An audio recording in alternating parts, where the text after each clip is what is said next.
Ben na Tuesday there. Yeah. So we are discussing in the na ye Kotoko and then Black Stars. Yankabian all of a sudden, you say House of Folk are party ways with a head coach, Coach Masood Didi Dramani, and they had a technical team in the nano. Yeah. And in fact, make I say, who's sorry for Frono? I was like, I had a prank na because Sir Osha House of Folk season now. Yeah. In spite of the problems, and that team no FM, Omubo game we be Utie Didi Dramani, and the post-match interviewer, Utumi said there's a problem in terms of goal scoring. And that's our problem. We and yet the time on Kwao before the Baba, they took back some more time. So, they bendinano na House of Folk our problem.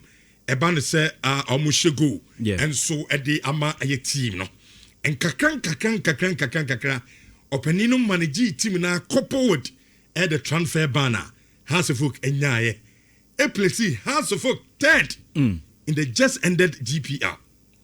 And it's about one thing say, I'm a part to wait with Ayako Didi Dramani no, na de no, as a Joe Bian say, na de Nebama House of Folk board and management. I take such a crucial decision at this crucial point in time. Our House of Folk and so alive. Na omo ebano, omo the confirmation of asema na yet no. In fact, true omo ankasa omo X handle. Yeah. And na omo a confirmation of a pathways, you know, with Didi Dramani at the Barbon and with wo any for permission no me person making kind kakra. Na iwia yedin komono proper and so awo eye dwumadie no eso na o share eye release no de buy na I say official club statement from eye House of Folk. I say Accra House of Folk FC wishes to announce that following a comprehensive technical review of the 2025-2026 football season, the board has decided to part ways with the technical team led by Coach Masood Didi Dramani.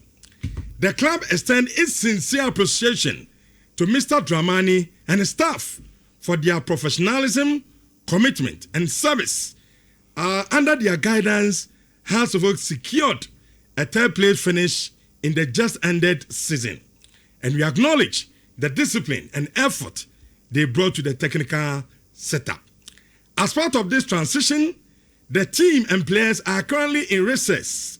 The board will, in due course, communicate the technical direction of the club as we continue to align our football philosophy with the long-term ambition and identity of Accra House of Folk SC. We thank our cherished supporters for their loyalty and passion and assure you that every decision taken aimed at strengthening the club both on and off the pitch with the ultimate goal of sustained domestic and continental success. Management Accra House of Folk Edna the krate and so at the ebaye na krata makani tintini na ne tofa bomua and say House of Folk empany for say ye both season wie ya omonso trase na omonso a review of the 2025-2026 season no na hu ebehia say awaria na omni coach Masood Didi Dramani and the technical team no enso ware ye no omde eba na wi omso bob coach na baso oya ade odomo to so ted de then so after a review no feel say House of Folk say move on at the free Masood Didi Dramani and the technical team no enso na catch supporters ni na so bien nya botre na emrepam enchakra House of Folk technical direction baby on person de ko bia no betimi enso de ababonten na afei the obaba coach and the technical team be set up ni na no de abeto abonten ama obi bia enso no etimi ehu se de honsam no enso esi ekonto so mo wo hye coach Masood Didi Dramani and the technical staff ni na no well in their next a year adwumabia omonso betimi akwa akofa enti eno the statement from a year House of Folk HSA omne coach Masud Didi Dramani. He said Yawari no omo enso etwem. No any statement has and so no. Jude, good morning. Good morning, bro. Now what is saying? Nyami adum na unso e. Oh nyami adum ho ye. Yeah, okay, see na say. Na so a has Jesse. Cause ene dey say e house be say. Coincident na. There be me share that part na me say. Anopanka me share white shirt. So me am see there be ene house da. Yeah. Odi awade. Okay. Ye be boa na ma na di na wade kama. So I would president you know. Ene ma de we yaba no. Me chire mu. No revelations. E wie nso ene. Okay. Na ye free book man ya de gata ne nso awo no. Say ade bi o ho ohia gata kakra. Na hold there man say me nu ade ono crash ni ayala ni do so mo de omo. Ani cha crash for omo. Omo nya ha. Ti ade wi ani awon de gata kakra. Na ye born crazy. Ani ti ade born crazy for line ye de awon. Mate. Best man ko usu be ayala. Good morning. Good morning. Now what you saying? Oh, nyame adom ho ya. Me dey am say. Jude. Yeah, bro. Me sha said a few. We are said na wo kana me kwa catch for no. No mo dey catch sem no. Aba be hwe dwumadi no e dey ama me. First of all, enra ote so na wo hen na ote no na reaction to saying. Honestly speaking, me tell story no. Not minam kroma me ma de kakra. To me I was like, really? Until quickly I had to make some calls to really indeed confirm. Say I didn't matter no no cre. And I because any April no I can say April for us usual. We are in the month of May. Bro, me confirmation no, I was really shocked. But beyond that no, me de obi a oni me bia no. Emra has FI Didi no. Me try me say mu kan Didi level nyina no. Me wie ba be see say e be den say has Didi be ya adwuma ache. E no de me hu. Ade bu a me hu say be si. Say onche. Na me baba be kire me amam. Rich, only what happened? Emra had to folk any Adriana Stars a ball drawn. Ewa Crossport Stadium. I said not to be ewa ho. Na larger can be muna no more ho. So almost ball game ni we no. And I did it Dramani. Onya invite from Togbe. Ti onya invite from Togbe no. Now say Didi definitely honor invites no. I free Togbe honum eba no. It did the subsequently. And I invite no through the MD. And I did it. Ekokosia to be the following day. To Okosia to be the following day no. And I to be beside did say. Na game no. O tactics are now open say. Now formation they say. Question tactics. Question no yes.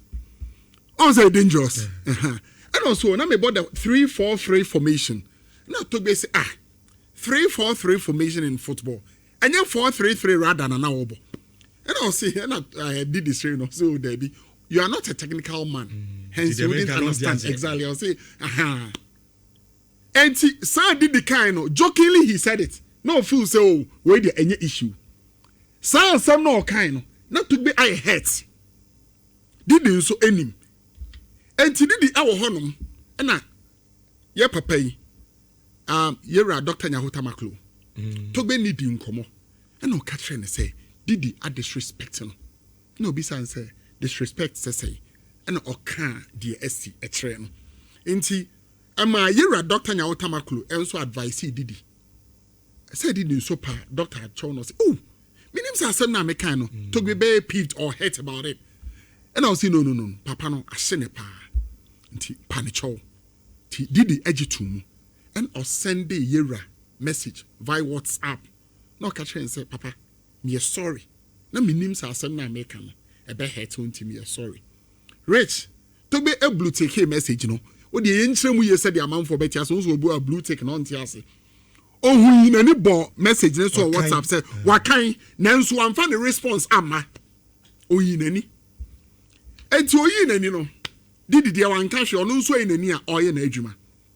Enti e ball season no ewie no. After had to folk na me dia ma game no. Oh, we game na MD. Baba be hu Didi ni dim common or say. Yana far reports ebra. Ye bo we now. Ya bo season na we na. Space bi any no say far reports ebra. Nti far report bra no na o say okay what you the beba. Ti the following day and on my MD message e ka try MD say who said team no eba beko break. Now beko break, you know, boys ni be beko di sala. Nti oso mutimi ehia ntem na omo discussions bi a wo se omo ye na omo hu de omo ebeye emrantie no. To aye na MD ne science insist biom say mati nemum report na me kan ne de. Mr. Animanimu ye or say odeba. And I did this. Okay, fine. That's okay, no problem. Man who adwumadiaba. Till the following day, Oceano. Now, Rich Okoko Siano saying asem Mrs. here. Almost I no make Trump and you found no available.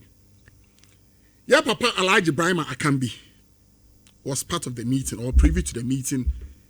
Yera Ben Emuna on one MD. Yes, no a part of the meeting. So Nhyira Akwesi Ajman, on also a part of the board, not on also eka meeting no. And Mr. Inkum. Personalities are almost any Didi ACI any. Enti Didi any almost CI no. And MD Eda Didi ase. Katrina say wababe yejumapa.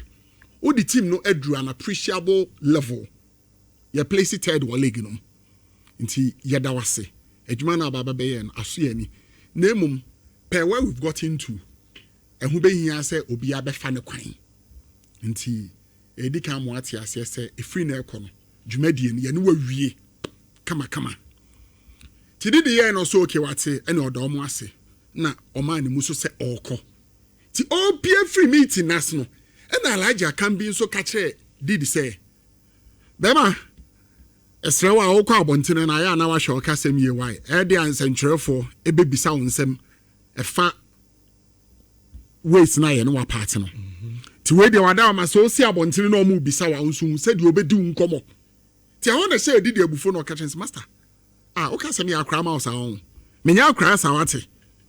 Meni afi minim de me ye enkasa asem ne nkyere me na enye wu alaja kan bi na abekyere me kwa abonti ansem a menka menkasa asem ne nkyere me ti a wo de Didi ni bufu pa Didi nso ye krachi ni na Didi ema omo ti ase se asem a mo ni maka nyina no me problem bi ani ho na emom enye ano ene ye di se mo fa mo ma me krata enti o se mo ma me krata na mo kuche bibia agu krata so. Na me mama ti ase say me contract no so sign a 2-year contract with the club. And also I can't afe baako. Or me contract no. Into say mo make sure say sa 1 year no I can matua. And I did the buy no. Baby I know so order no. Sa residence na watara occupy. And ti did the baby o free echo pobima no na emu we yie pa. So now say onya $1,500 allowance. Nensan kansa na later unsa chekwa na omo movie ne ba put man side honum on pay hotel man wo hotel ne de omu tuai but sa cost na oba pobima ne de exactly into ose mo make sure say mo de no so aka me no obi any problem na Didi aka chom so on de wate ase o ha obi any ho bro Meye ntem nyame pasa Saturday na we bebo awram ti menu no rapping about bro you see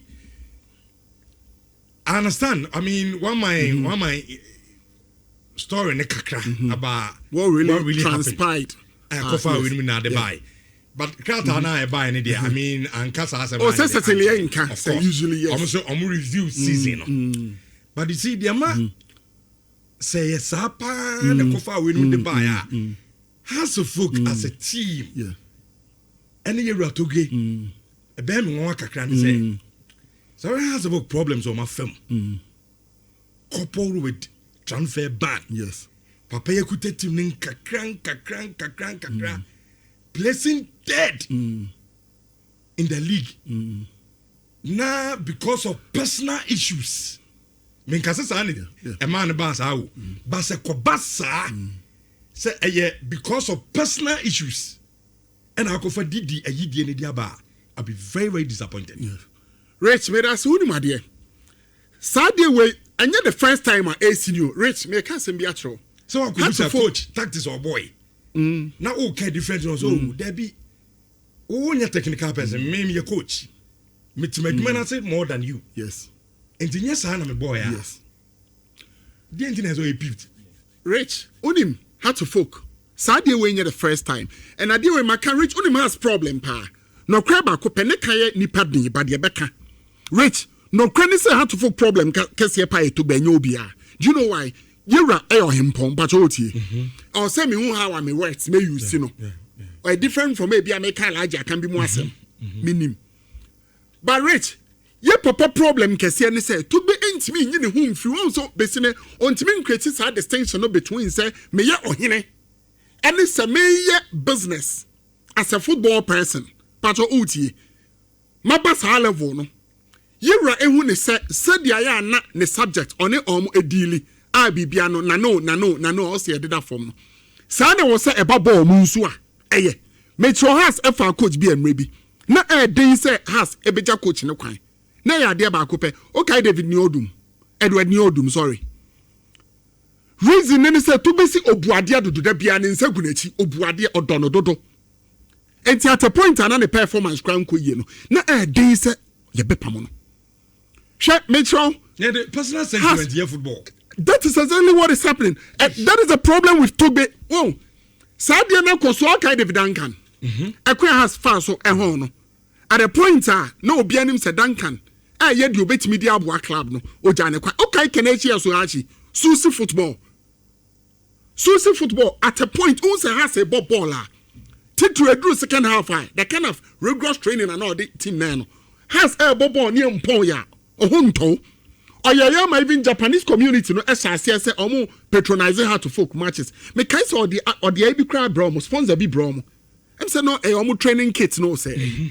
Rich. O say mo ntimi ntua me kana me players no e come di omo wa abekwa ye ntua players ka.